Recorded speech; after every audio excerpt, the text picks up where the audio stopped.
Chers téléspectateurs, une fois de plus, nous allons avoir un moment magnifique. L'homme de Dieu va nous communiquer cette connaissance qui va nous permettre à être plus efficaces dans tout ce que nous faisons dans la vie en tant qu'enfants de Dieu. Je suis le pasteur Theophilus de Church Civilization au Ghana. Et j'ai avec moi sa grâce, l'archevêque, le professeur Ike Nathan Uzoma. Il est chancelier de Global Harvest Christian University au Nigeria. Il est professeur d'études chrétiennes à St. Thomas Becket University en Angleterre. Il dirige aussi un groupe de prière appelé Committee of Light et le former Occult Grandmaster Now in Christ. Merci, homme de Dieu, pour votre temps. Vous pouvez prier pour nous. Père, nous vous remercions pour ce moment et pour cette plateforme, pour tout ce que nous révélons ici et tout ce que nous allons révéler. Nous prions que pendant ce moment, que tu rends ministère à tous ceux qui écoutent où qu'ils soient, au nom de Jésus.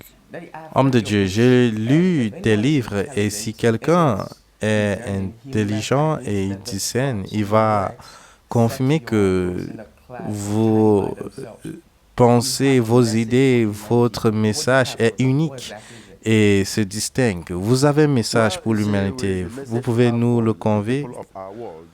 Eh bien, le message principal que nous avons pour les êtres humains est basé sur les réalités de l'existence. Nous essayons de faire comprendre à tout le monde qu'il y a beaucoup plus que ce que nous voyons et que Jésus-Christ est réel.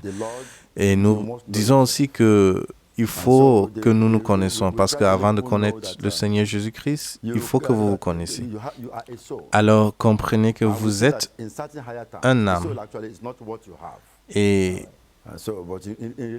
en réalité, l'âme n'est pas ce que tu as, mais plutôt l'âme est qui tu es.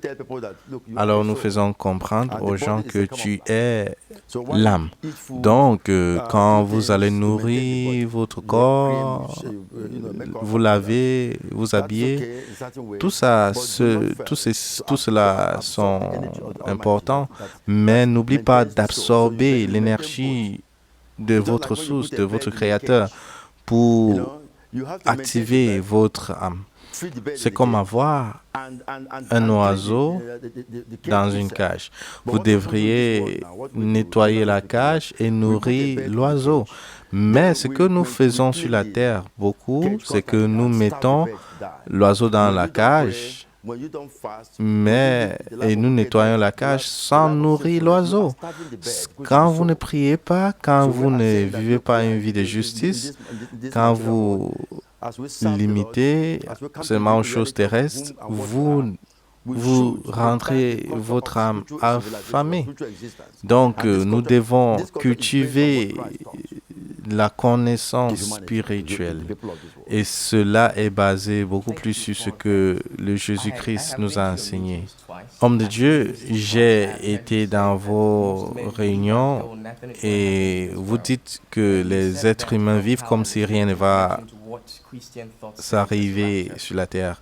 Et vous parliez de cela dans le sens de l'enlèvement. Pouvez-vous nous donner plus d'informations sur ce que vous connaissez, sur ce que nous appelons l'enlèvement? Alors, vous savez, quand Dieu parle, l'accomplissement de sa parole arrive, se passe à sa manière, c'est-à-dire selon son plan. Alors, comprenez qu'il y a des choses qui vont arriver sur la terre si tout est déjà prêt. Je vais beaucoup expliquer avec le temps. Mais comprenez que ces choses risquent de ne pas se passer selon nos attentes. Par exemple, l'enlèvement. Parmi les professeurs et les étudiants de la Bible, il y a des gens qui ont plusieurs croyances. Il y a ceux qui croient que l'enlèvement va se passer avant la tribulation, certains pendant, certains après la tribulation. Alors, tous ces concepts, nous devons comprendre le sens exact de ce que Dieu veut dire. Par exemple, on dit que dans la Bible, que le Fils de l'homme viendra dans les nuages. Oui, il peut dire les nuages, mais il faut comprendre ce que ça veut dire. Par exemple, Jésus a dit, si vous ne mangez pas mon corps et mon sang, vous n'avez pas la vie. Si vous interprétez ça littéralement, vous allez rater. Là, il parle de son corps, il parle de la communion. Comprenez, les hommes de Dieu qui ont crucifié Jésus-Christ l'ont fait parce qu'ils se disaient qu'ils connaissaient Jésus-Christ, qu'ils ont vu comment il a grandi, comment il est né et tout. Ils avaient toute la connaissance selon les prophètes et tout, les prophéties, dont leurs attentes étaient faussées. Sachez que notre planète est déjà prête pour la récolte. Si vous voulez suivre seulement les plans des extraterrestres, la Terre devait retrouver les étoiles. Mais il y a certaines choses qui empêchent cela. Maintenant, le problème, c'est que nous, sur la Terre, nous pratiquons la méchanceté. Et la terre a absorbé beaucoup de méchanceté. Donc, quand on dit la récolte, la terre devrait, en quelque sorte, vomir toute la méchanceté qu'elle a reçue. Et l'effet serait néfaste. La Bible parle de cela, que les montagnes seront aplaties et les vallées seront remplies. C'est juste symbolique. Il y a un moment qui arrive sur la terre qu'il sera impossible de creuser la terre pour enterrer les gens, parce que la terre sera aussi dure que la pierre. Alors la terre est déjà prête pour la récolte. Il y aura une nouvelle terre et la terre va même se déplacer de son axe de rotation. Ce sont des choses qui vont arriver, peu importe l'interprétation religieuse de l'homme. Ce sont des choses qui vont arriver, peu importe ce que nous pensons. Et l'erreur que nous pouvons faire, c'est d'interpréter les Écritures selon nos pensées et de rester calés sur cela. Alors, les choses de Dieu vont se manifester dans les thèmes de Dieu. Par exemple, Dieu avait dit qu'il va envoyer Élie avant le Christ pour restaurer toutes choses. Attends, la compréhension humaine de restaurer toutes choses est différente de ce qui s'est arrivé réellement sur terre. Par exemple, il dit aussi, il viendra dans les nuages et tout le monde le verra, même ceux qui l'ont poignardé. Tous ces gens sont déjà morts, ceux qui l'ont poignardé, Pilate et tous, mais ce sont des choses qui vont arriver, mais c'est symbolique. Donc, si nous n'interprétons pas selon la pensée de Dieu, nous allons interpréter selon nos limitations humaines. Quand il dit « il viendra dans les nuages, tout le monde le verra », est-ce qu'il parle des yeux physiques ou spirituels? Est-il littéral ou symbolique? Par exemple, il est dit pendant les jours de Noé, sachez que tous ceux qui sont morts pendant cette période ont reconnu que Noé disait la vérité. Donc, il ne s'agit pas du fait que quelqu'un a prêché, a crié, a enseigné quelque chose. Nous devons nous asseoir et apprendre, apprendre des pieds de notre Créateur. Où, dites-moi, où serait Pilate qui l'avait poignardé? Où seront les prêtres et tout qui l'ont poignardé, les leaders religieux? Alors, Christ parlait sur une autre plateforme. Alors, sachez-le qu'en résumé, quelque chose va s'arriver sur la terre, sur cette terre, qui ne s'est pas encore produit, et il n'y aura plus de méchanceté sur la terre. Alors, homme de Dieu, vu vos explications, il est fort probable que notre compréhension de l'enlèvement est faussée. Qu'est-ce que vous nous conseillez de faire, surtout tenant compte du fait que notre compréhension est faussée? Alors, premièrement, je conseille de ne pas être rigide. Parce que, par exemple, parmi les 3 groupes de croyants de l'enlèvement, il y aura 2 groupes de personnes qui vont se retrouver à avoir tort, vu que l'enlèvement va se produire d'une certaine façon. Donc, à nous d'être flexibles. Voilà en quelque sorte ce qui devrait être notre attente. Seigneur, tu dis, tu vas venir dans les nuages, tu vas venir comme ça, comme ci, comme ça. Peu importe la façon que tu vas venir, donne-moi la compréhension et j'attends. Si demain tu viens plus tôt de la terre, aide-moi à être prêt et ne pas dire que tu n'es pas venu par les nuages. Vous savez, Jésus est venu par la Vierge Marie. La Bible prédit la manifestation de ces choses comme un jour grand et terrible. Donc, les religieux s'étaient dit que ça devait être une situation qui devait forcer le monde à s'agenouiller devant le Christ. Mais pourtant, ça s'est arrivé dans une crèche, quelque part, tout simplement. Comprenez, ces Juifs qui ont crucifié Jésus-Christ, c'était des leaders religieux saints. Jésus-Christ adorait dans leur synagogue. Jésus-Christ n'avait pas d'église. Jésus-Christ adorait avec eux. Ils avaient le prêtre et tout. Mais eux, ils disaient, ce Jésus est un charlatan. Nous savons d'où il vient. Nous connaissons ses parents. Même quand Jésus a dit, je suis le pain venu d'en haut, ils ont interprété ça dans le sens que venir d'en haut voulait dire voler. Certainement, Jésus peut voler, mais cela, nous ne devons pas interpréter directement comme il le dit. Par exemple, il dit ailleurs, il va descendre avec la voix d'un archange. Alors, demandez-vous, qu'est-ce qui va faire? Qu'est-ce qui va causer que le Seigneur parle plutôt comme un archange et non pas comme un être humain? Donc, quand ces choses sont expliquées, vous pourrez être étonné. Pourquoi? À cause des doctrines des hommes. Alors, homme de Dieu, est-ce que nous devrons dire que les doctrines et les enseignements dans les églises égarent les chrétiens? Eh bien, comprenez que ce n'est pas intentionnel.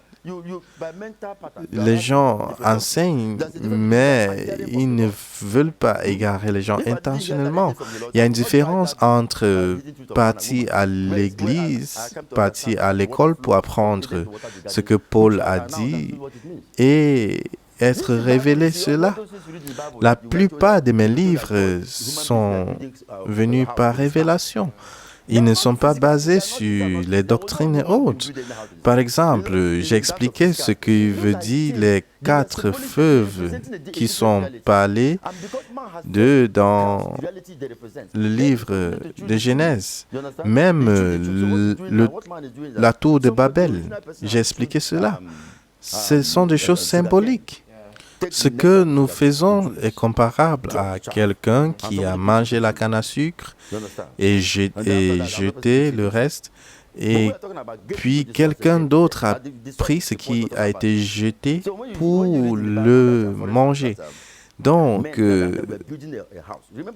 apprenez à prendre directement de la source. Apprenez à prendre directement de la source. Quand on dit la tour de Babel, que les gens construisaient un bâtiment qui devait atteindre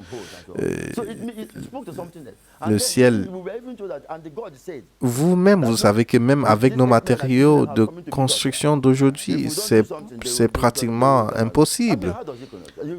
Mais pourtant, on dit bien que dans le passé, ceux qui construisaient, Dieu a dit, si on ne les empêche pas, ils vont atteindre. Donc, ces choses sont symboliques. Même quand on dit la voix de l'archange, le jour que le Seigneur m'a expliqué la voix de l'archange, j'étais étonné. Il dit, regarde, il dit, le Seigneur va descendre. Donc, il n'a pas dit qu'il va monter. Donc, c'est un mystère. L'homme, notre théologie de l'homme nous limite. Ceux qui veulent comprendre, donc, nous les encourageons, venez au trône. Si nous ne atteignons pas ce niveau de comprendre, d'écouter et de comprendre directement du trône, nous serons très, très limités. Partez au trône là où Moïse, Paul, Élie ont pris leur information. Homme de Dieu, j'aimerais savoir personnellement, j'ai lu votre livre et vous avez beaucoup utilisé le mot être étonné, être épaté. Vous avez parlé de l'âme, que l'âme, dans son sens absolu, ne peut pas être contenue dans un corps humain. Alors, j'espère que je ne me trompe pas, mais vous avez dit que l'âme projette plusieurs aspects de lui-même dans plusieurs aspects de la création. Donc, peut-être comme je suis là, il y a plusieurs aspects de moi, de mon âme absolue qui est projetée dans plusieurs domaines. Vous pouvez expliquer un peu plus, s'il vous plaît? En fait, ce que je parle de, c'est l'intensité. Regardez, l'âme n'est pas physique, elle n'est même pas métaphysique. Elle est divine, elle est spirituelle. De l'esprit, du spirituel, elle vient au métaphysique et du métaphysique, elle vient dans le physique.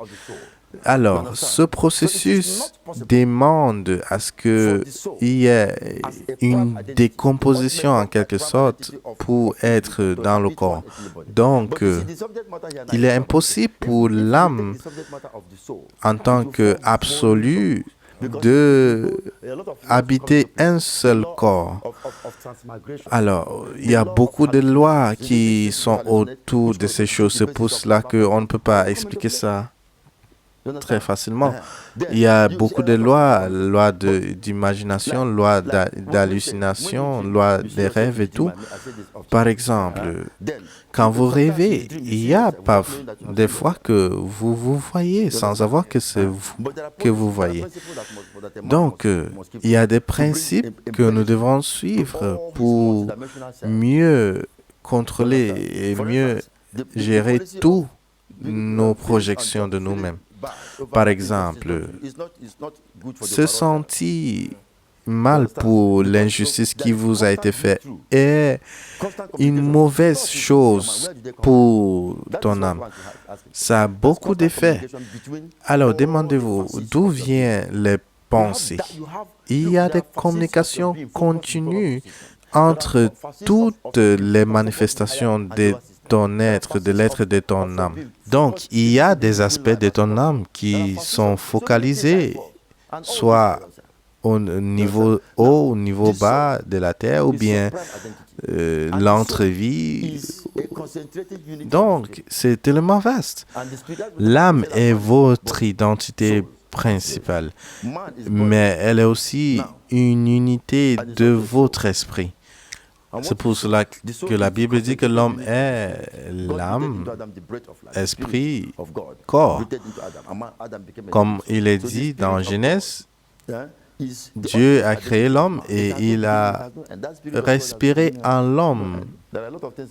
Et l'homme est devenu un âme vivant. Et cette respiration, ce souffle de Dieu n'a pas de début ni de fin. Ces choses sont des mystères tellement difficiles pour l'homme de comprendre. Regardez, parfois vous rêvez, vous ne comprenez même pas les principes des rêves. Vous voyez même dans vos rêves, vous ne connaissez pas les principes. Il y a votre aspect émotionnel, votre aspect, l'aspect de votre volonté, votre pensée, votre âme. Et si votre âme est entourée de votre pensée, d'autres choses l'entourent, l'émotion, la volonté, beaucoup de choses. Et avant de trouver le corps, et quand on dit l'âme est une concentration de l'esprit, c'est comme l'eau que vous prenez et vous le rendez des blocs de glace. Donc, comprenez, l'homme est qualitativement un avec Dieu, mais quantitativement différent. Alors, merci beaucoup, homme de Dieu, parce que quand j'ai lu cela, j'étais un peu perdu parce que avant j'avais appris seulement qu'il y avait des anges et des personnalités hautes de la création qui pouvaient se projeter des aspects d'eux un peu partout.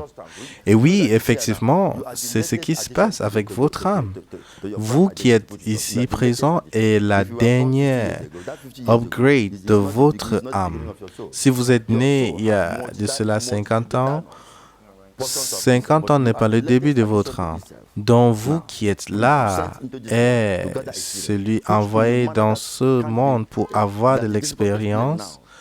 Et bon, c'est un peu compliqué pour moi pour vous expliquer cela maintenant.